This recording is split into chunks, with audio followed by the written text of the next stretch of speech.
My name is Clarissa Monroe. I used to be a wife who trusted her husband blindly, a mother who believed that love alone was enough to protect her child. We lived in a beautiful house in the suburbs of Atlanta, had everything people dream of: stability, money, happiness. Or at least, that's what I believed, until one night when my 7-year-old daughter whispered, "Dad said someone's coming into the house tonight. Mom, we have to leave now." From that moment on, I knew there was no more time to wait or pretend. Have you ever had to choose between a bitter truth and a comforting lie? If you've ever felt your gut screaming while no one else believed you, then you'll understand me. Click, like, subscribe, and stay with me until the end, because the truth I'm about to share might make you question the person lying right next to you. I held Leela tightly in the silence of the kitchen, her breathing sharp and uneven, like she'd just escaped a nightmare. But there are no dreams before dawn. Everything was real, from the small trembling hand clutching my shoulder to the whispered words that choked me. Dad said someone's coming into the house tonight. I don't know how long I sat there under the dim glow of our familiar table lamp. The house was still, like always, but that stillness made it worse. Family photos lined up perfectly on the wall, us three smiling on vacation at Lake Tahoe, huddled in the snow in Colorado, or quietly gazing at the ocean from a wooden bridge in Oregon. Picture perfect. But as I stared at them now, I realized I didn't recognize the man standing next to me anymore. Eric Monroe, the picture-perfect husband everyone admired. Successful, handsome, composed. He worked in premium import-export. I never asked for details because the bills were paid on time, our vacations were luxurious, and our daughter never lacked a thing. I used to think that was happiness. Now, I'm not so sure. 3 years ago, I caught Eric having an affair with a woman from one of his major client accounts. He got on his knees, sobbed, begged for another chance. I forgave him, partly because I believed in second chances, but mostly because of Lila. I thought I was strong, but being a mother made me soft in ways I never imagined. And after that, Eric changed, or at least he made me believe he did.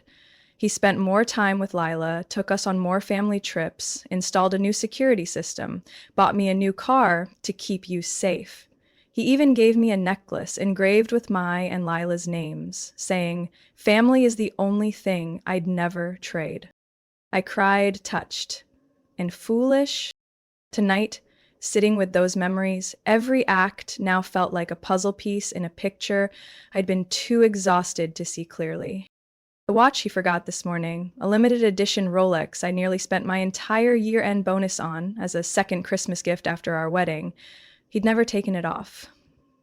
There was even a time, during a vacation in Florida, when he made me drive all the way back to the hotel because he'd left it on the bathroom counter. And yet, this morning, he forgot? Lila isn't the kind of child who has nightmares. She's quiet and observant, always watching, always listening. The only time she ever woke up screaming at night was when her grandmother died. This wasn't a nightmare. I walked into our bedroom, where Eric's pillow still held the shape of his head, his scent still faint in the sheets.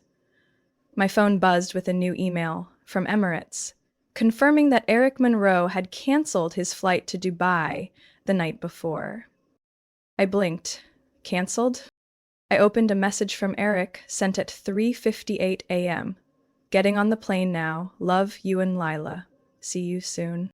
The message was as tender as always when he left for trips, but now it chilled me to the bone. Because if he didn't get on that plane, where was he? I walked to his office shelf. His desk lamp was set to its usual dim green, the mode he used for late-night work. I opened a drawer and found 2 printed plane tickets. Destination, Vancouver, Canada. 2 tickets, but my name wasn't on either. As I picked them up, a small note slipped out. Eric's handwriting, scrawled hastily, "Everything is ready, 7 p.m., don't be late." My heart pounded in my chest, not from fear, from fury, rising slowly like heat, spreading through every limb. I had suspected things before, but I hadn't dared to face them, because the truth hurts far more than the worst suspicion. And now, as my daughter sleeps in the next room hugging her stuffed bear, I know one thing for certain. I can't wait until tonight. I need answers. I need to know the truth. I held Lila tightly, her breath rising and falling on my chest, her small arms wrapped around my neck as if I might disappear if she let go. I stroked her soft hair, whispering, "It's okay, Mommy's here." But inside me, nothing was okay. We sat in silence on the sofa until the first light of dawn filtered through the curtains. I still didn't understand what Lila meant when she said, "Someone's coming into the house tonight." How could she know that? Eric, he never said anything to me. But if he did say something, why say it to Lila? I used to trust Eric, truly. We met at a business seminar when I had just turned 26, and he was 32, confident, successful, with a gaze that made people feel seen. 3 months later, he proposed. 7 months after that, we stood together under a white wooden arch in my mother's garden, reciting vows I can no longer remember as truth or illusion. Eric started an import-export company focused on advanced materials. He traveled often, Paris, Singapore, Switzerland, sometimes just Miami or Houston. I got used to waking up alone, making breakfast for Lila, driving her to school, then returning to a house so quiet I could hear the wind whistle through the window pane. From the outside, people said I was lucky. You married well, successful husband, beautiful home, sweet daughter, they'd say. And yes, our house, a 2-story, ivy-covered wood villa in the northern suburbs of Atlanta, was a dream. Elegant interiors, the kitchen always smelled of apple pie, a backyard big enough for Lila's playhouse. We had a pool, a home gym, even a mini theater. But I once heard someone say, sometimes the prettiest houses hide the darkest secrets. I forgave Eric once. When Lila was 3, I discovered he had an affair with a colleague in San Francisco. He cried, he apologized, said it was a one-time mistake. And I, because of Lila, because of the fragile hope left in me, chose to forgive. But a part of me never slept again. I started noticing the little things. Messages deleted, calls ended abruptly when I walked into the room, a second phone always kept in the car's glove compartment, and a few folders with no company name on them. Eric always had a reason. Confidential work, difficult client, just temporary documents. I learned to smile, to stay quiet, to keep the image perfect, until I couldn't tell what was real anymore. And Lila, she was the only light in those shadowy days. 7 years old, small but strangely wise. Some nights I'd wake up and find her sitting quietly, drawing by herself, her face thoughtful, like she carried grown-up worries.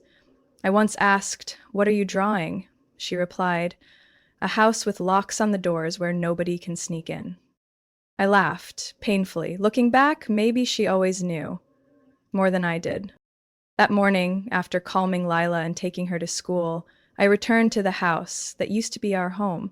I walked into our bedroom, where just hours before, Eric had kissed me goodnight and stood still, staring at everything, like I was in a stranger's house. On the nightstand, the Rolex lay abandoned. Eric always wore that watch, even to bed. It was a gift I gave him for our 3rd wedding anniversary, engraved with the words, "For the time we build together, Jay." He once said it was non-negotiable for every trip. And yet, now he'd forgotten it. Stranger still, when I looked at the watch, I noticed a crack in the glass, a hairline fracture, barely visible but enough to ruin its perfection, just like our marriage. I opened Eric's closet and checked the suitcase he packed last night.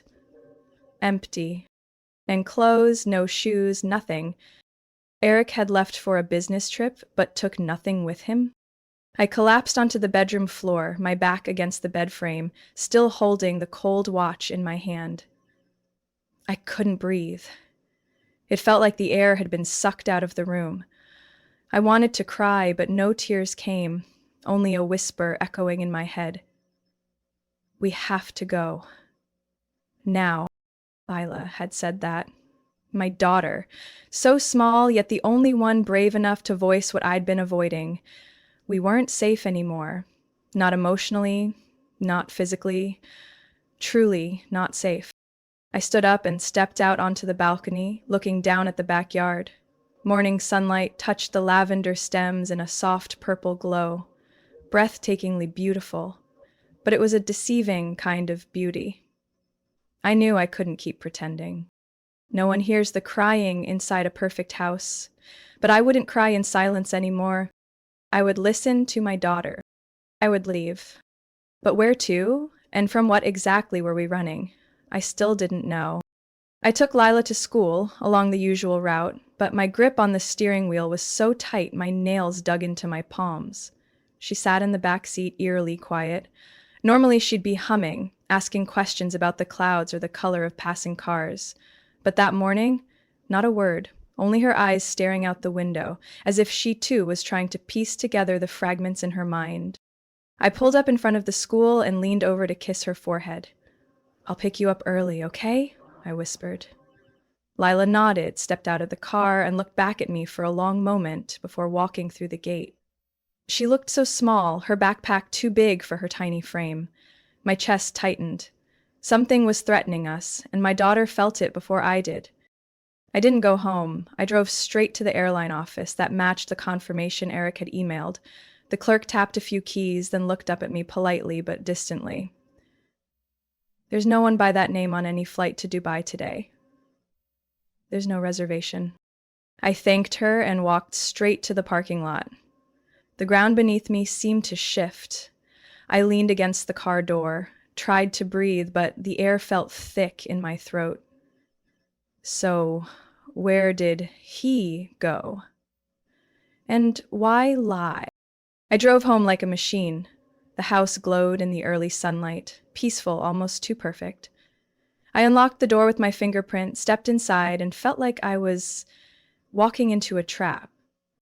I went straight to Eric's office. He always kept it locked, said it was for confidential work, but today the door was open, his computer was on, the desk was bare except for one drawer that wasn't fully closed. I pulled it open and found a thin, unlabeled folder. Inside was a city map with several locations marked in red ink, the few addresses I recognized, a warehouse, a container yard, and an abandoned storage facility near the westbound rail line. There was also a printed Excel spreadsheet listing company names, item codes, and shipment numbers. I held the folder, heart pounding. All unfamiliar names. I tried to stay calm, sat down at his desk, and entered our wedding date as the computer password. No luck. Lila's birthday. Still wrong. I tried a number I'd seen him use for our safe. The screen unlocked. There was only one folder on the desktop. CME_orders. Dozens of PDFs. I opened a few: international shipping forms, customs invoices, detailed cargo manifests. At first glance, everything looked legitimate, but something felt off. The items listed, high-end electronics, medical equipment, microchips, were in huge quantities, worth millions of dollars. But the shipping companies named on the invoices were strange. I couldn't find them on Google. I scrolled to a final file called backup_doc_K. Inside were photos of a warehouse lease agreement with my signature. I had never signed such a contract. Below was a copy of my ID, but the photo was blurry, as if it had been edited. I closed the laptop, my heart racing. What was Eric doing? Why was he using my identity? Why did he need shipments of such high value? And who was he hiding it from? I called Megan, my closest friend since college. Her voice was quiet when I told her about the watch, the fake flight, and the documents I found. "Julia," she said finally, her voice hoarse, "I don't know how to say this, but you need to leave. Now. I saw Eric meeting with some strange men at a cafe near Midtown. They didn't look like businessmen. One of them had a gun." I sank to the floor in Eric's office. Megan had never lied to me. She was the only one who knew about Eric's affair. She was the one who helped me survive the darkest part of my life. If she was scared, then things were worse than I feared. I stood up and walked through the house, through every room we had decorated together, past every framed photo on the wall. One of Eric holding Lila at age 2, both of them smiling. But now, I couldn't meet the eyes of the man in that photo without feeling a cold shiver down my spine. I stepped into Lila's room. Her bed was still neat, her stuffed animals lined up in a row. I sat down and opened the drawer where she kept her sketchbook. On the last page was a strange drawing. A dark house, 2 men in black hats outside, holding something like sticks, inside a woman holding a child. I didn't know what she had seen, but clearly she was carrying a fear I could no longer ignore. I returned to my bedroom, opened the safe, and took out our medical files, IDs, some cash, and an unactivated burner phone I'd hidden for emergencies. For the first time in years, I was acting on instinct, not logic. Eric could be anyone, but I had to become the mother my daughter needed, not a woman who stayed silent, a woman who would protect her child from whatever was coming. And the first thing I had to do was get her out of the house we used to call safe. Tonight, before someone arrived to teach me how to stay quiet. I picked Leela up earlier than usual. She looked at me, confused, but said nothing. I brushed her hair back gently, smiling with all the calm I could muster to hide the chaos inside. I didn't want her to know I was trembling. I didn't want her to feel the ground cracking beneath us. We didn't go home. I took her to the bookstore near the farmer's market, bought her a new comic book, and let her sit in the children's section while I crossed the street to the cafe. I ordered a latte I never touched. My phone screen still showed the flight confirmation Eric had sent yesterday morning, even though the airline confirmed 4 times that no such flight existed. I took photos of the entire see_me_orders folder and uploaded it to a hidden cloud account. The marked-up map now sat in the car trunk, wrapped in an old coat. The forged contracts with my signature were tucked deep inside my purse. I didn't know if they'd hold up in court, but something told me they might be my only proof of innocence someday. And something told me that day would come very soon. On the drive back, Lila whispered from the back seat, her voice soft as a breeze. "We're not sleeping at home tonight, are we, Mom?" I looked at her in the rearview mirror. Her brown eyes were deep and unreadable, not scared, not angry, just a quiet acceptance that broke my heart. "No, sweetheart," I said, my voice tight. "We're going on a little trip." She nodded. "No more questions." I waited until it was completely dark before taking her back home. No lights, no noise. I used to scoff at movies where the character silently packed a bag in the night. Always thought it was pure fiction. But now, I was that character. Only there was no director behind the camera yelling, "Cut," if I made a mistake. I dressed Leela in warm, thick pajamas and packed a few sets of clothes, a storybook, a worn-out stuffed bunny, and her favorite pair of rubber boots into her backpack. As for me, I grabbed our medical records, savings passbook, some emergency medication, a box of crackers, 2 bottles of water, a flashlight, a pocket knife, and the notebook where I'd documented everything I'd found. I left a small note on the kitchen counter where Eric would be sure to see it first if he returned. "Eric, I took Lila to Aunt Vivian's for a few days. She has a mild fever. We'll call when we arrive. Jay." Aunt Vivian had passed away 2 years ago. Her house in Vermont belonged to me now, but Eric never asked about it. I still had the keys, and it was the only place I was sure he wouldn't think of. I planned to take my daughter there, just for one night, to breathe. By the time we got in the car, the clock read 11:27 p.m. I started the engine in silence, didn't turn on the driveway lights, didn't touch the radio, didn't say a word to Lila. I just held her hand a little tighter when she reached for mine and gave a small nod when her eyes silently asked if we were safe. I took the back roads, avoiding the highways. I muted the GPS and set the destination to a small town near the cabin, not the exact address. The streetlights were sparse, the trees on both sides rustled dryly. I'd never seen darkness so deep. It felt like I was driving through a tunnel of night with no end. Lila fell asleep in the back seat, still clutching her bunny. Looking at her, I couldn't help but wonder. Did Eric ever think that the very child he kissed every morning would one day be the one he forced to flee into the night? Our first stop was in a small town about 60 miles from home. I pulled into a gas station to fill up and went into the convenience store to grab some sandwiches and milk for Lila. As I walked out of the checkout line, a man entered. Average build, completely unremarkable, but as he passed me, he muttered in a low, unfamiliar voice, "Smart move. Keep moving."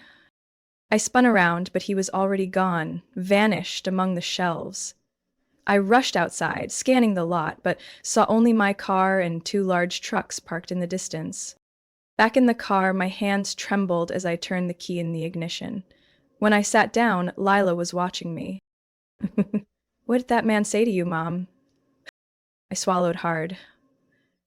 "Nothing, sweetheart. I think he mistook me for someone else."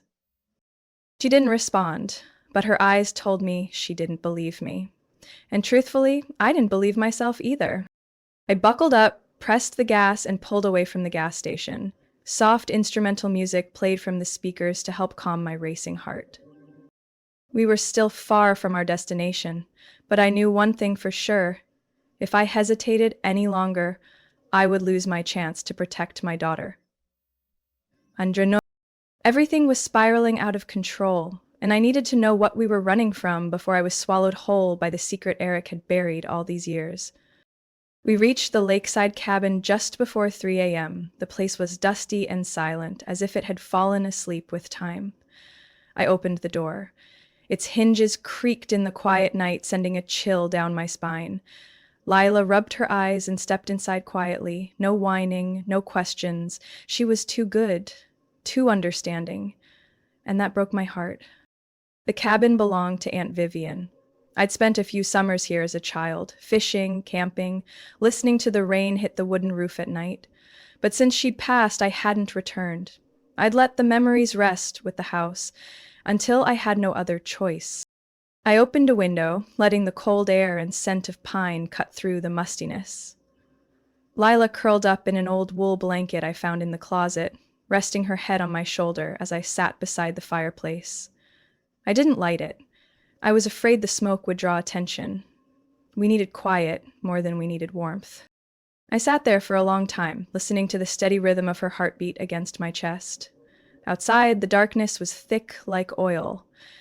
I didn't know what scared me more, the people chasing us or the man I had called my husband for the past 7 years. The sun rose slowly, the lake still cloaked in mist. I made myself a cup of coffee with the old machine in the kitchen. Bitter and lukewarm, but enough to keep me alert. Lila was still sleeping peacefully in the small room down the hall, so peaceful it made my chest tighten. I sat by the window, phone in hand, checking my email. Nothing new from Eric. But there was a strange message from a blocked number. "If you want to protect your daughter, trust no one." Before I could react, there was a knock at the door. 3 times. Short and firm. I grabbed a pillow from the chair and reached for the metal rod I'd placed behind the door. "Julia Monroe?" A man's voice called. Not loud, but clear. I didn't answer. "I'm Caleb Miles. I used to work with Eric. And I think you're in danger." I cracked the door open, keeping the chain locked. The man looked to be in his 40s, lean, wearing a faded khaki jacket, hair tousled from the mist. His eyes never left mine, but they weren't harsh, not threatening, just tired, like someone who had traveled far. Too far. "How did you find me?" I asked. "Eric mentioned this place once, one of his fallback locations in case things went south," Caleb said quietly, without embellishment. I felt the blood drain from my face. "He planned for that?" Caleb nodded. "Eric didn't have just one plan. He had 3. Plan A, leave the country. Plan B, hide under the guise of protecting his wife and daughter. Plan C," he paused, staring at me, "eliminate the threat, including the woman he once loved." I stood frozen, gripping the doorframe. I didn't dare ask more. I knew my voice would break. Caleb slowly pulled a cheap burner phone from his pocket. This is Eric's second phone. He dropped it when meeting someone named Victor Kane at the gas station near Midtown. I picked it up before he realized. I turned on the phone, scrolling through encrypted texts, coded strings, and several photos. One stopped my heart. A picture of me and Lila leaving our house yesterday, taken from a distance, crystal clear. One message had the address of Aunt Vivian's cabin. In case she runs, fallback location. Had planned to escape with us? I asked, my voice barely a whisper. Caleb shook his head. No. He used your name to open warehouses, bank accounts, shipping contracts. If an investigation starts, the first person they'll come after is you. I sank into the chair, feeling like every muscle had given out. The room spun. I once believed I was strong. Thought I understood the man who had held my hand for years. But I was only a piece in his strategy. A convenient name. An easy signature. Caleb looked at me, his voice softer. You're not the only one he fooled. I worked for Eric. When I found out who he really was, I walked away and started working with an independent investigation team. But even they may not be safe anymore. I looked up, trembling. Then why are you here? He rested his hand on the table, eyes steady. I came to get you out of the blast zone, but first you need to understand. Eric is being watched by multiple sides. One of them doesn't want you alive to tell your story. I went still. Do you have any documents related to the warehouses, shipment records, or assets under your name? Caleb asked. I nodded and pulled the map and contracts from my bag. He glanced through them, and his expression darkened. We don't have much time, he said. Tonight we need to get out of here. You and your daughter need to go somewhere not even Eric can find. I looked toward the bedroom door where Lila was still sleeping. My heart clenched. I had thought this place would be safe. I had thought I could keep her shielded from everything. But it turns out there's no corner dark enough to hide a mother trying to protect her child from her own father. I turned back to Caleb, my eyes steadier than I expected. I'll go, I said, but you have to promise me, no matter what, my daughter stays safe. Caleb nodded. No matter what. I called Megan just as the golden light of evening washed over the tall pines surrounding the cabin. Lila was lying by the window, reading, her feet gently swaying as if she'd momentarily forgotten everything a child shouldn't have to witness. I stepped outside and closed the door softly behind me so she wouldn't hear if anything on the other end turned dark. The phone rang 3 times before Megan picked up. She exhaled like someone waking from a nightmare. Julia, are you okay? I've been worried sick. We're somewhere safe, but I need to ask you something. Seriously. Silence. Then her voice dropped low. I know. It's about Eric, isn't it? I need the truth. All of it. Megan didn't deny it. She admitted she had slept with Eric. One night after the company Christmas party. She said she'd been drunk, hollow after her divorce, and Eric, he knew just how to make someone forget their loneliness at the worst possible time. I listened, speechless. The pain didn't hit like I thought it would. It smoldered like a fire under ash, slowly burning through every last thread that had once connected me to the man who betrayed me again and again. But what Megan said next chilled me to my core. I didn't just sleep with him, Julia. I helped him forge documents. Once, Eric brought a folder to my office, some warehouse lease papers. He said it just needed a quick notarization, claimed it was for a side company. But the signature, it looked like yours, but I knew it wasn't. I gripped the wooden railing, feeling the ground slip beneath me. Why didn't you say anything? Because I was scared. When I questioned him, he got angry, said I shouldn't interfere in his business.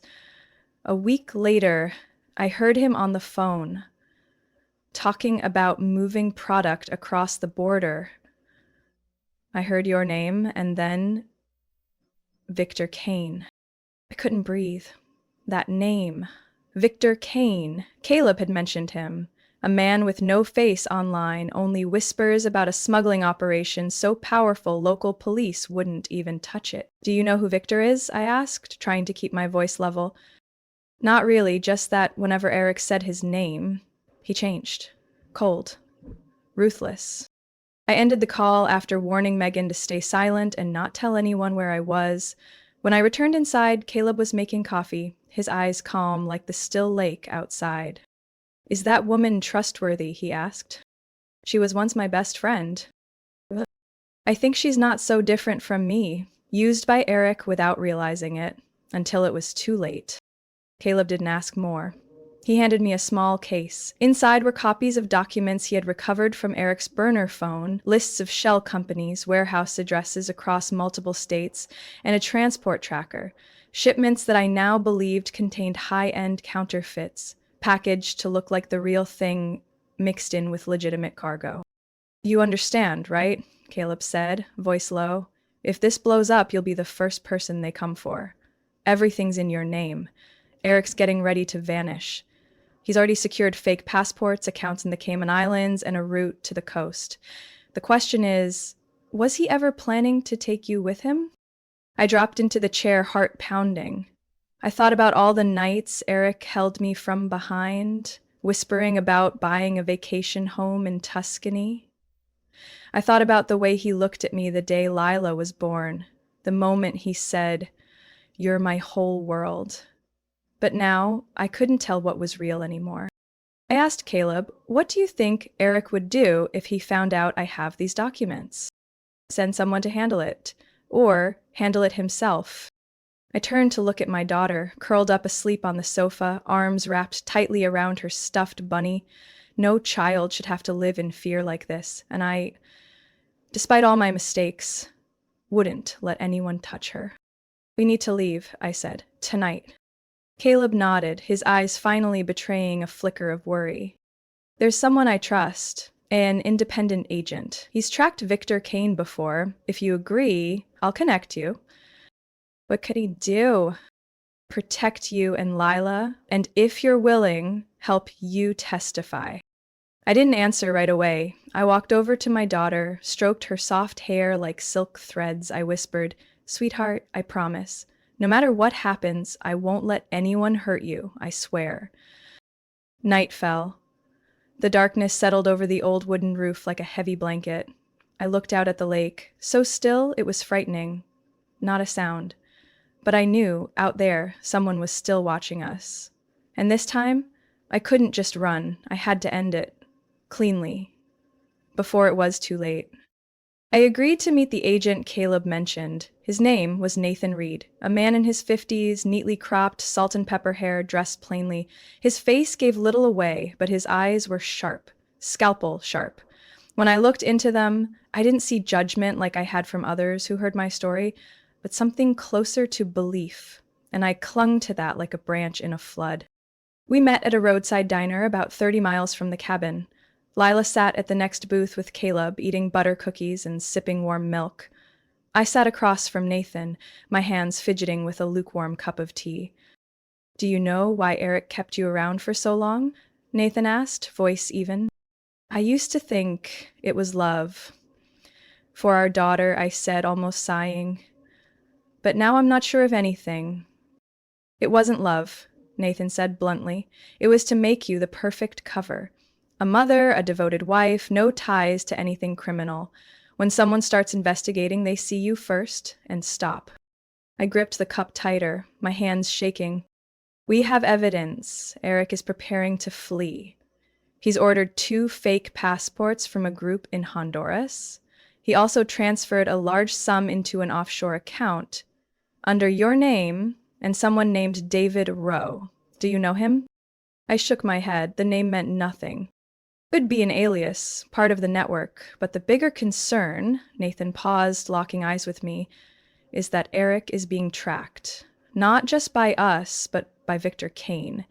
And if Kane realizes you're holding evidence, you and your daughter won't be seen as pawns anymore. You'll be witnesses, and witnesses need to be silenced. I lowered my head onto the table. A part of me had already known that. But hearing it come from someone like Nathan made it undeniable.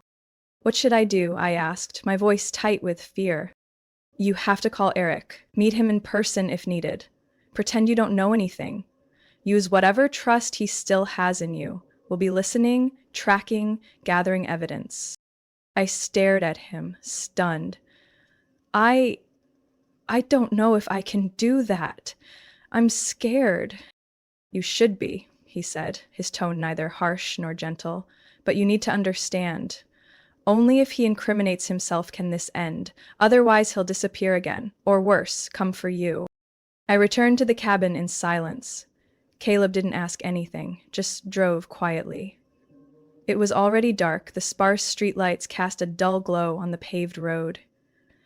Lila sat in the back seat, her head resting against the window, eyes drifting outside. Once home, I sent her to take a bath and picked up the phone. I stared at the screen for a long time. Eric's name was still saved in my contacts, among dozens of familiar numbers. All of them now felt like they belonged to another life. I pressed call. He answered on the second ring. Clarissa, his voice was the same, warm, deep, laced with a fake concern. Where are you? I've called you a dozen times. Do you know how worried I've been? I don't know where I found the strength to keep my voice calm. I'm sorry, I just panicked. I don't understand what's going on. I need you to explain. I'll tell you everything, I swear. I never meant to hurt you or Lila. It's just, things got out of hand. You and our daughter are the only ones I want to protect. I closed my eyes, trying to picture his face as he said those words. I wondered how many women had heard the same, "You're the only one," from a man like that. I found the documents. On the computer, the other phone too. I saw the photos of me and Lila. I saw the map, the passports. Were you really going to take us away? Silence. Then his voice dropped lower. Clarissa, if I told you it was all to protect you, would you believe me? Depends on how you say it. Then meet me, tomorrow. I'll tell you everything. I hesitated. You can bring Lila, or someone else if you don't feel safe, but please, don't shut me out again. I can't lose you. I ended the call after agreeing to a meeting spot at the lakeside park where we'd once held Lila's first birthday party, a place full of memories, and possibly the place where everything might end. I looked at Caleb. Can we be ready in time? He nodded. Only if you're brave enough. That night, I didn't sleep.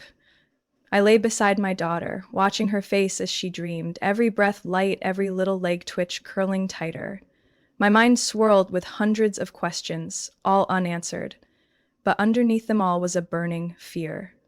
That tomorrow morning, when I faced Eric, I would finally learn that I'd loved a man who never existed. And I would have to either let go completely or lose what little I had left.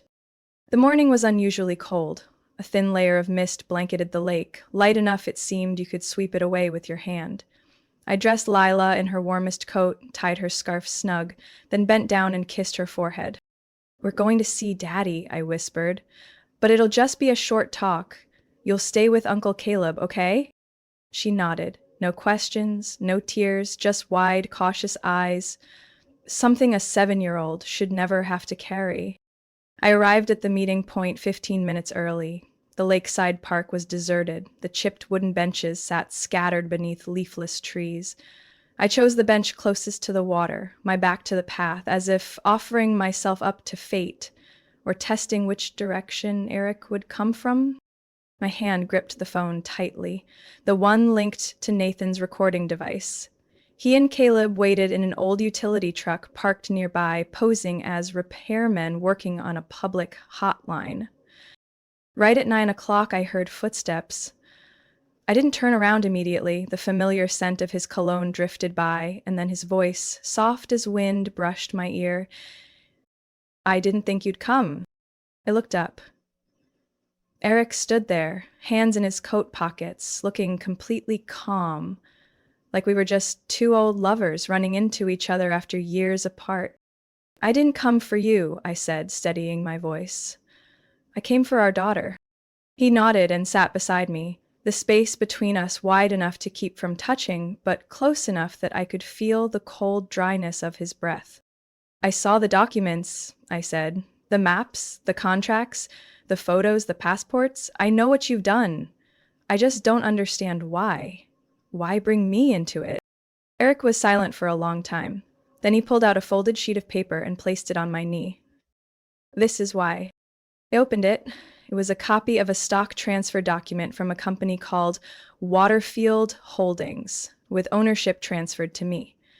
I had never heard of this company. But the company is owned by Victor Kane, Eric said.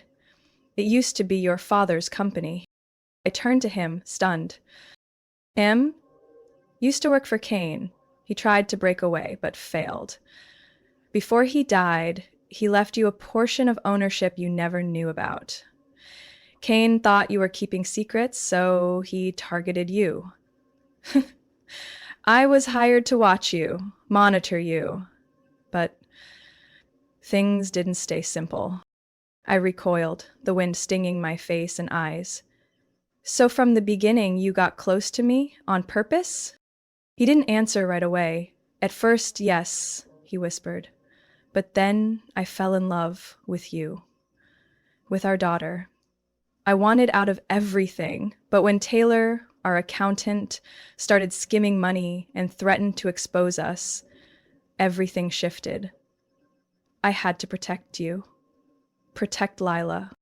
By tying my name to money laundering accounts? By turning me into the scapegoat if anything got exposed? My voice rose into a near shout. Do you know I had to run with our daughter in the middle of the night, too scared to sleep, to trust anyone?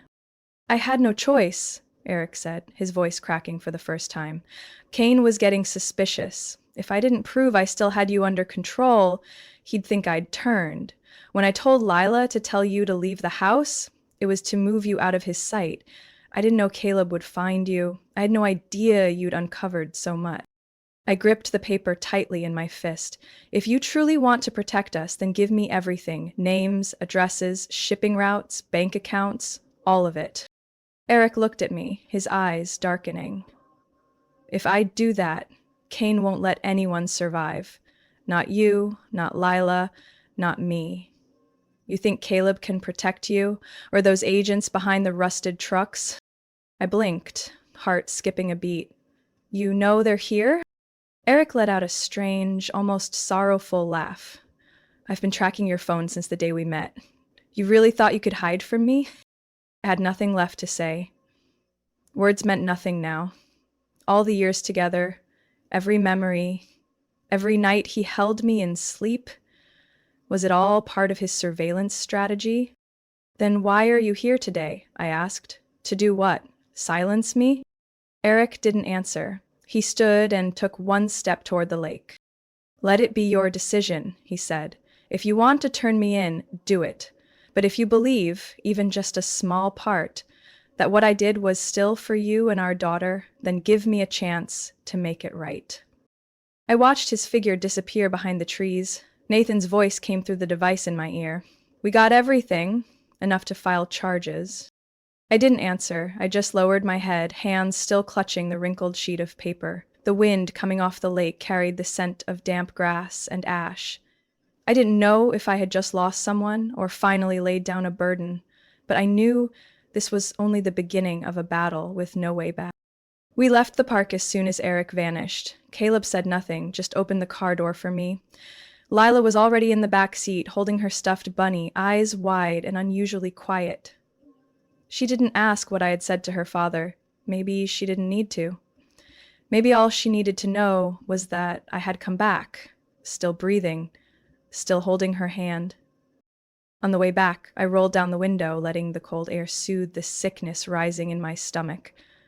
My head was full of questions with no answers. I had heard Eric speak. I had seen his eyes, but how much of it was true, and how much was a carefully crafted script meant to save himself from prison? I wanted to believe he had once loved me, that there were moments he saw me not as a target but as a wife, a woman he'd built a life with. But even if it had been real, that love had been twisted, warped by years lived on the edge of black and white, where everything was a transaction and every person a tool. Back at the cabin, I sent Lila to stay with an elderly couple who lived at the forest's edge. People who had known Aunt Vivian and still drank tea every afternoon like time had never changed. I lied and told them I had a work call. Didn't want my daughter hearing grown-up things. Lila didn't ask. She just nodded, climbed onto their porch, and looked back at me with an expression both calm and knowing. Inside the cabin, I opened the laptop and connected the drive Nathan had left. Over 200 files popped up on the screen, fake shipping orders, contracts bearing my forged signature, bank transfers to offshore accounts, satellite images of warehouses in 3 different states. I saw myself everywhere. My name, my signature, my face attached to transactions I'd never known existed. I had become both a witness and a victim, and if I didn't act, no one would protect me but myself. Nathan called just as I finished organizing the files into a secure folder. "You did well," he said in a low voice. "We've submitted charges to the prosecutor's office, but we've hit a problem." "What is it?" "Is a leak in the system. Eric knew the exact times we were watching, he knew agent names, he knew we were trying to bait him." I went silent. A dull ache spread from my chest down my arms. "Do you have any idea who might have leaked it?" Nathan didn't answer right away. "You mentioned a friend named Megan, right?" I stood up so fast my palms broke into a cold sweat. "We traced the IP addresses of emails that disclosed your and Caleb's movements. Part of the data came from a device that had logged into the notary account under your name." My heart pounded. I remembered Megan's voice during our call. There had been a heaviness in her words, like someone holding an unexploded grenade. Now I knew why. "She sold my information?" I asked quietly. "We're not sure, but we believe Megan was coerced, or bought off. Maybe it started as a mistake, but then she got stuck." I sat down, drained. The last person I trusted had betrayed me, or more accurately, had been turned into another pawn in a web of lies far larger than she could resist. "You need to leave the cabin tonight," Nathan said. "We'll send a car to pick you and your daughter up and take you to a more secure location. No one, not even Caleb, can know where." "Caleb's been with me this whole time." "We're not questioning him, but the fewer people who know, the higher your and your daughter's chances of surviving." I hung up. Only one thought remained. I had to save Lila. Not tomorrow. Now. I walked to the neighbor's house and picked up my daughter, telling them something urgent had come up. Lila asked just one question. "Are you sad, Mommy?" I froze. She wasn't asking out of fear. She was asking because she knew. I hugged her tight and whispered, "Yes, baby, but I'll be strong." We returned to the cabin in silence. Caleb was standing on the porch, eyes scanning mine, but saying nothing. I told him government agents were coming to pick us up. He only nodded and handed me a small paper bag. "I found this in Eric's luggage last time he came to the cabin alone." Inside was a photograph, me and Lila standing together in the backyard, both of us looking toward the camera. In the background, half hidden behind a tree, was a shadow of a man I didn't recognize. "He was always watching you," Caleb said, "but something's off. It looks like Eric wasn't the only one after you." I didn't reply. I just stared at the photo for a long time. Then I tucked it into my purse, took Lila's hand, and stepped into the night as if walking into an entirely new chapter, one whose ending I couldn't predict, but had no choice but to write. The dark gray SUV pulled up to the gate at exactly 10:47 p.m. A man in a long coat stepped out. No badge, no name, just a card showing Nathan Reed's photo and the simple words, "Witness transfer." I nodded, asking nothing. In a world where truth bends too easily, I'd learned to separate trust from choices. This was my choice, not because I trusted anyone, but because I had run out of options. I carried Lila to the car. She had fallen asleep on my shoulder, her breathing soft and even, one hand clutching her stuffed bunny. The man opened the back door and helped me buckle her in. I sat beside her, holding her close, feeling like I was cradling the last intact piece of my shattered world. We left the cabin without looking back, leaving behind nothing but a few footprints in the damp soil and a single porch light still glowing in the dark. For the entire 3-hour drive, I didn't ask the driver where we were going. I just stared out the window, watching the trees fade behind us, then the empty highway, the shuttered gas stations, the red lights blinking on traffic signal poles. Every time we turned onto a new road, I felt like I was cutting another string that tethered me to my old life. Around 3 a.m., the car stopped in front of a small wooden house, tucked behind a line of trees, on the edge of a seaside town. A 2-story home, painted pale blue, with a white fence and an old wooden bench on the porch. No house number, no streetlights, no neighbors nearby. The man didn't say goodbye, he just helped me bring the bags to the door and turned to leave. When the car drove off, I stood on the porch for a long time, holding sleeping Lila in my arms, listening to the wheels fade into the pines. I never realized that absolute loneliness could be this quiet. Inside, the house was plain but clean. A solid oak table, 2 worn cushioned chairs, a tiny kitchen just big enough for one person to turn around in. A single photo hung on the wall, waves crashing on rocks, the sun setting in the distance, as if to remind anyone here that time no longer needed to chase anyone. I laid Lyle in bed, pulled a blanket over her, then walked to the room next door. I opened the window. The sound of the ocean was soft in the distance, like the lullaby of the mother I'd lost long ago. I didn't cry, not because I was strong, but because tears no longer did anything.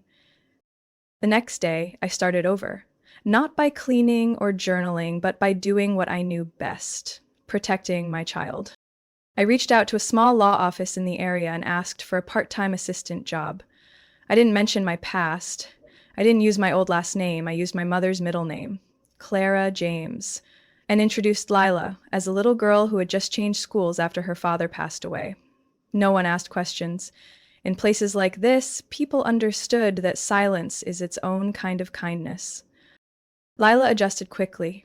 She made friends with a neighbor girl named Zoe. They drew pictures, played with clay, and read books under the big tree in the backyard. Some afternoons, I stood at the window, watching them laugh in the sunlight, and my chest tightened. I saw her happy, but I wasn't, because I knew that this happiness was fragile, because I knew we were still being watched. A week later, I received a package, no return address. The handwriting on the outside wasn't Eric's. It wasn't Caleb's either. Inside was a small envelope, a photo, and a USB drive. The photo was of me and Lila taken from a distance outside the school. I was tying her shoe, and Lila was staring straight at the camera. There was a calm in her eyes that frightened me. I opened the USB using the kitchen laptop. Inside were files, more detailed than anything Nathan had ever shown me. A list of names tied to Victor Kane. Politicians, lawyers, police officers. A long list, including Eric. And one final line, in bold. Don't think disappearing means you're safe. He never intended to let you live. No signature, no threat, just a truth sharp as a razor. I shut the laptop, my hands shaking uncontrollably. I looked around the house. Every doorframe, every window pane, every wall. I understood then. We weren't hiding. We were just delaying. That night, I said to Lila, if one day I tell you to leave your toys and go right away, will you do it? She looked up, her brown eyes glowing with the light of someone who had already seen the dark. I'll take Bunny, she said, and you'll take me. I nodded and pulled her close. Outside, the ocean kept breaking against the rocks. But I knew. Nowhere was forever. No peace was ever real. I had one option left. Survive. Not for me, but for the child in my arms who believed I could save us both from what was creeping closer every hour, every minute, and I couldn't afford to be wrong again. I know my story might sound unbelievable to some. Some might think I was too naive, others might say I was too weak. But if it were you, if you discovered that the person you trusted most had used your identity to cover up a criminal web, what would you do? Would you run, forgive, or fight? I still don't have all the answers. I just know I still have a daughter a responsibility, and a long road ahead to untangle what was twisted for so many years. What about you? Do you think Eric truly loved me or just used me? Would you forgive someone like that if he was the father of your child? I hope you'll share your thoughts below. Tell me what you would do in my place. And if you want to know what happens next in our lives, whether we find peace or the ghosts of our past keep coming back, subscribe to the channel so you don't miss the next part of our story. Maybe, in what seems completely lost, you and I will find something still worth hoping for.